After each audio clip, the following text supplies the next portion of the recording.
Hello students, आज का जो हमारा चैप्टर है वो है डिटर्मिनेंट्स। इससे पहले हमने ये मैट्रिक्स चैप्टर कंप्लीट कर रखा है, तो स्टार्ट करते हैं। सबसे पहले हम लोग क्या करते हैं, डेफिनेशन पढ़ते हैं। डेफिनेशन में क्या है, every square matrix can be associated to an expression और an number which is known as its determinant. जैसे अनलाइक मैट्रिक्स में हमने क्या बोला था कि मैट्रिक्स जो है वो एक अरेंजमेंट है। मैट्रिक्स किसी नंबर, किसी फंक्शन, किसी एक्सप्रेशन के इक्वल नहीं होता है। बट डिटर्मिनेंट में क्या है, किसी भी स्क्वायर मैट्रिक्स का जो डिटर्मिनेंट होता है वो डिटर्मिनेंट क्या होगा, या तो एक रियल नंबर होगा, या तो एक फंक्शन होगा, या तो एक एक्सप्रेशन होगा। ठीक है, जैसे हमने क्या बोला कि हमारे पास एक मैट्रिक्स है A is equal to AI J, इसको हमने बोला square matrix of order n।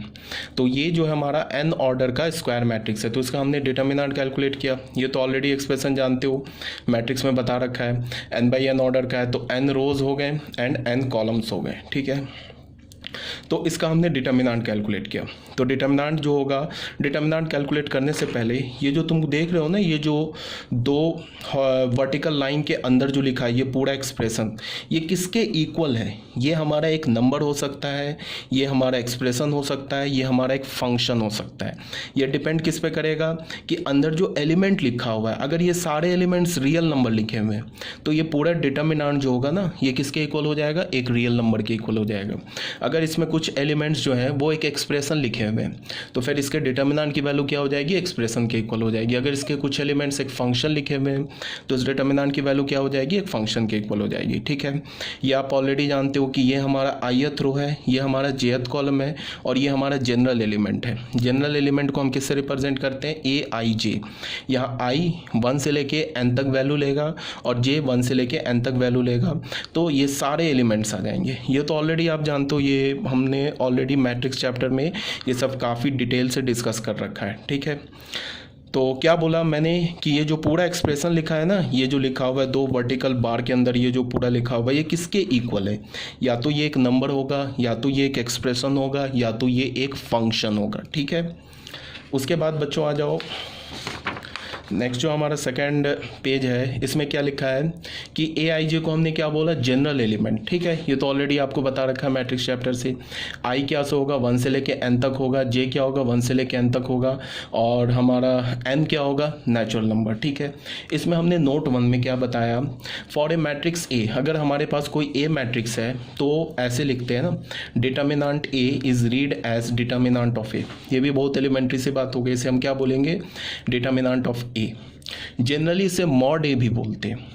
कभी किसी किसी बुक में देखोगे कि बोलेगा कि मॉड A नहीं बोलते, बट किसी बुक में मॉड A भी बोलते हैं। बट यहाँ पे मॉड A का क्या मतलब हो गया, डिटर्मिनेंट ऑफ मैट्रिक्स A।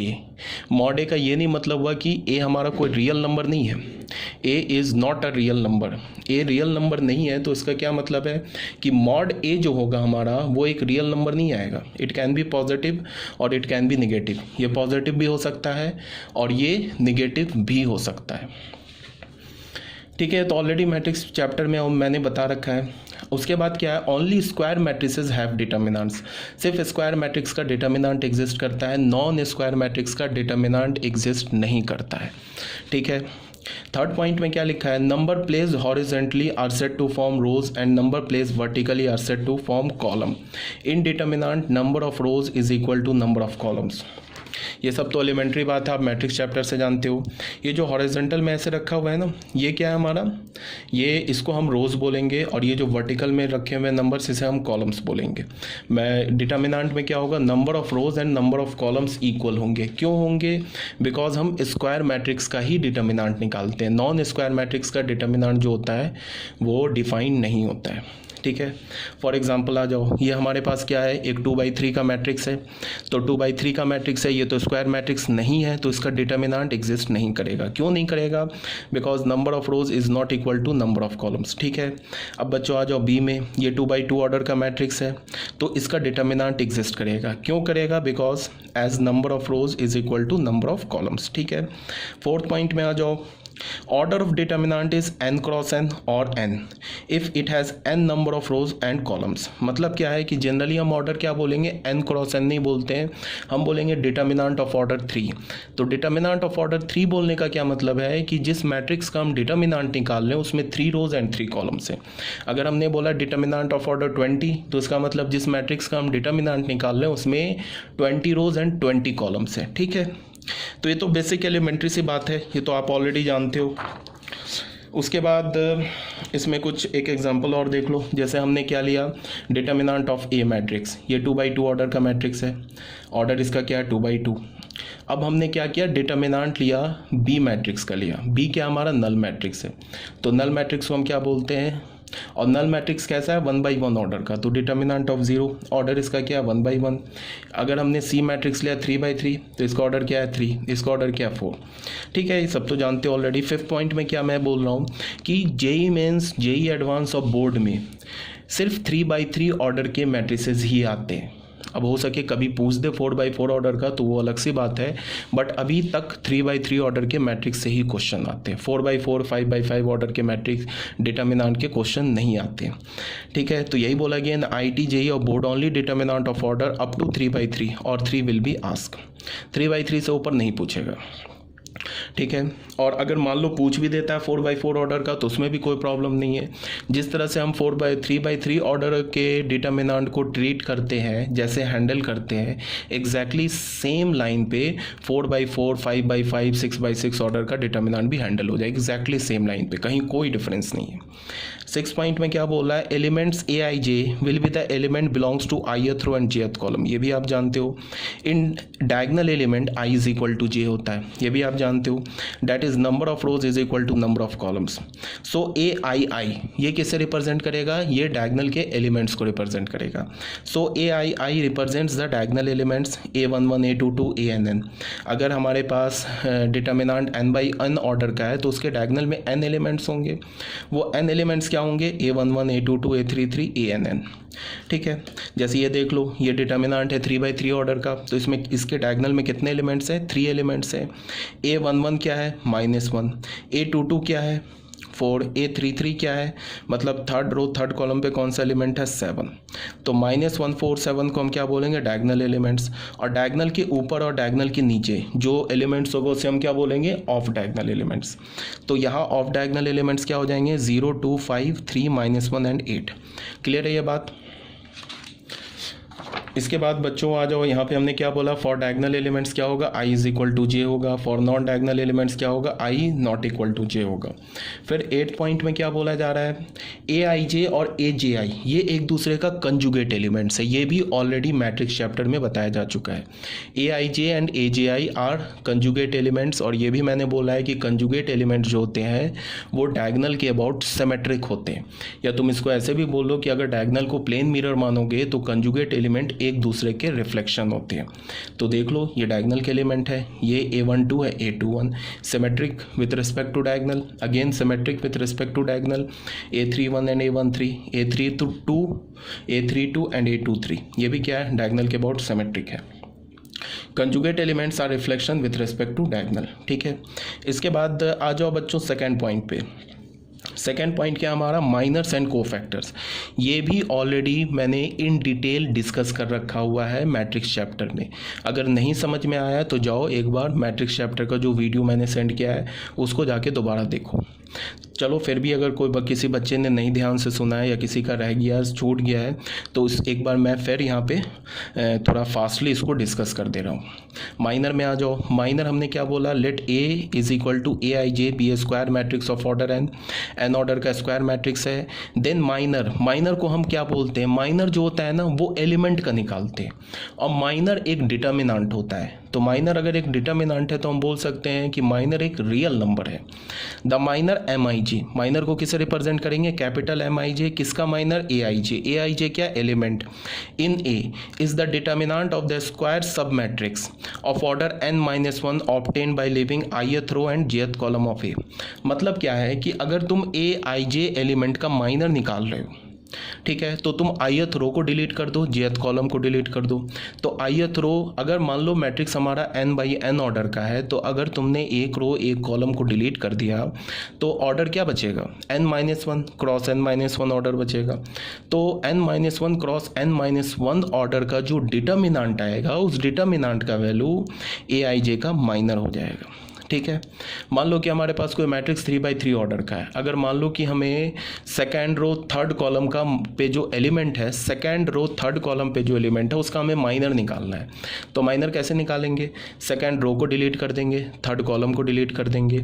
तो हमारे पास क्या होगा, जो एलिमेंट बचेगा उसका हम एक डिटर्मिनेंट बनाएंगे। ध्यान में रखेंगे उस एलिमेंट को डिस्टर्ब नहीं करेंगे, जिस ऑर्डर में एलिमेंट लिखा होगा उसी ऑर्डर का एक डिटर्मिनेंट बनाएंगे। उस डिटर्मिनेंट का ऑर्डर 2/2 होगा और उस 2/2 ऑर्डर के डिटर्मिनेंट का जो वैल्यू होगा वही value second row third column पे जो एलिमेंट है उसका माइनर होगा। ठीक है, ये भी इन डिटेल मैट्रिक्स में बताया जा चुका है, फिर भी एक बार देख लो। ये 2/2 ऑर्डर का हमारे पास मैट्रिक्स है। अब क्या होगा, माइनर जो होगा 2 का भी एग्जिस्ट करेगा, -1 का भी एग्जिस्ट करेगा, 0 का भी, 3 का भी, हर एक एलिमेंट का माइनर निकाल सकते हैं। तो अगर हमने 2 का माइनर निकाला तो हम देखेंगे 2 किस रो पे है, 2 तो फर्स्ट रो में है एंड फर्स्ट कॉलम में है। तो हमने फर्स्ट रो फर्स्ट कॉलम को डिलीट कर दिया, तो क्या बचा, एक ही एलिमेंट बचा 3। तो 3 का अगर हम डिटर्मिनेंट लेंगे तो क्या होगा 3, बिकॉज 3 का डिटर्मिनेंट लेंगे तो 1/1 ऑर्डर का मिलेगा हमें डिटर्मिनेंट। तो 1/1 ऑर्डर का डिटर्मिनेंट का वैल्यू क्या होता है, सिंपल वो नंबर। तो माइनर a11 का क्या हो जाएगा, मतलब माइनर 2 का क्या हो जाएगा, हमने first column first row delete कर दिया तो 3। a12 का क्या हो जाएगा, फर्स्ट रो सेकंड कॉलम पे कौन सा है, -1। तो हमने क्या किया, second column first row delete कर दिया तो -1 का माइनर 0। a21 0 का माइनर क्या होगा, first column second row delete कर दिया तो -1। a22 का क्या होगा, second column second row delete कर दिया तो 2। ठीक है, ये ऑलरेडी आप जानते हो, बट फिर भी एक बार। अब आ जाओ बच्चों, 3/3 ऑर्डर के मैट्रिक्स है, इसका अगर हम लोग माइनर निकालते हैं, माइनर जो होता है ना बच्चे, वो डिटर्मिनेंट का नहीं निकलता है, वो माइनर मैट्रिक्स के एलिमेंट का निकलता है, मैट्रिक्स के हर एक एलिमेंट का निकलता है। और जो माइनर होता है वो एक डिटर्मिनेंट होता है। ठीक है, तो हम बोलेंगे कि जो एलिमेंट का जो माइनर होगा वो एक रियल नंबर होगा। ठीक है, तो हाँ, माइनर ऐसा नहीं है, माइनर हमारा एक एक्सप्रेशन भी हो सकता है, फंक्शन भी हो सकता है, डिपेंड करेगा कि वो मैट्रिक्स के जो एलिमेंट है वो अगर एलिमेंट्स फंक्शन में लिखे हैं तो क्या होगा, फिर माइनर फंक्शन हो जाएगा। ठीक है, अगर मैट्रिक्स का एलिमेंट सारे एलिमेंट्स रियल नंबर है तो फिर माइनर क्या हो जाएगा, एक रियल नंबर हो जाएगा। मान लो अगर हमें -1 का माइनर निकालना है तो हम क्या करेंगे, -1 को देखेंगे किस रो किस कॉलम में है। तो -1 जो है ना, ये फर्स्ट कॉलम फर्स्ट रो में है, a11 का एलिमेंट है, तो हमने फर्स्ट कॉलम डिलीट कर दिया, फर्स्ट रो डिलीट कर दिया। ये जो 4 एलिमेंट बचे इसको डिस्टर्ब नहीं किया, इसी ऑर्डर में इसका डिटर्मिनेंट निकाल लिया। तो क्या मिला हमें, -24। तो -1 का माइनर क्या हो जाएगा, -24। फिर 3 का माइनर निकालेंगे, तो 3 का माइनर कैसे निकालोगे, 3 हमारा फर्स्ट रो सेकंड कॉलम में है, तो फर्स्ट रो डिलीट कर दिया, सेकंड कॉलम डिलीट कर दिया, तो हमें ये 4063 बचा। इसको इसी ऑर्डर में रख के डिटर्मिनेंट बना लिया, तो क्या मिल गया हमें 12। तो 3 का हमें माइनर क्या मिल गया, 12। ऐसे ही करके आप बाकी एलिमेंट्स के माइनर निकाल लो, देख लो लिखा हुआ है। ठीक है, ये ऑलरेडी बताया जा चुका है। अब आ जाओ बच्चों कोफैक्टर्स में। कोफैक्टर्स में क्या है, हमारे पास एक मैट्रिक्स है अगेन n/n ऑर्डर का। तो कोफैक्टर इंपॉर्टेंट है, माइनर से ज़्यादा इंपॉर्टेंट है। ठीक है, तो कोफैक्टर Cij क्या होता है, Cij, माइनर को हम क्या लिखते हैं, कैपिटल Mij, कोफैक्टर को क्या लिखते हैं, कैपिटल Cij। Cij लिखने का मतलब क्या हो गया, cofactor of element belongs to ith row and jth column. ith row jth column पे जो एलिमेंट है उसका कोफैक्टर, उसके कोफैक्टर को हम कैसे रिप्रेजेंट करेंगे, Cij। तो ये क्या हो जाएगा, कोफैक्टर ऑफ Aij इन ए। ठीक है, हाँ, कोफैक्टर भी हम मैट्रिक्स का निकालते हैं।